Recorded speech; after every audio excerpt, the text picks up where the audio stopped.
নমস্কাৰ বন্ধুসকল, মই অন্যতা ভিতৰলৈ আপোনালোক সকলোকে স্বাগতম জনাইছোঁ। আপোনালোকে আজি কি লৈছোঁ নিশ্চয় থাম্বনেইল দেখি গম পাইছে। হয় বন্ধুখন, সুৰভি দাসক আপোনালোক সকলোৱে ভাল পায়। তেওঁ বহুতো গানৰ লগতে আৰু কেইখনমান চিৰিয়েলো কৰিছে। তেওঁ বৰ্তমান আহিন আবেলি সুপ্ৰিয়া চৰিত্ৰত অভিনয় কৰি আছে।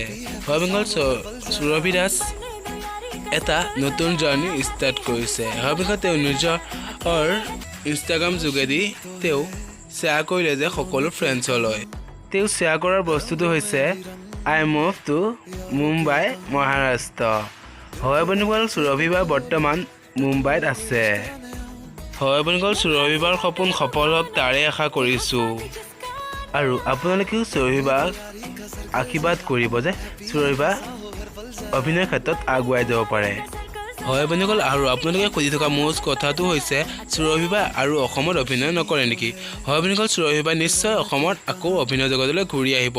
বৰ্তমান তেওঁ কামৰ সূত্ৰে মুম্বাই চহৰলৈ গৈছে।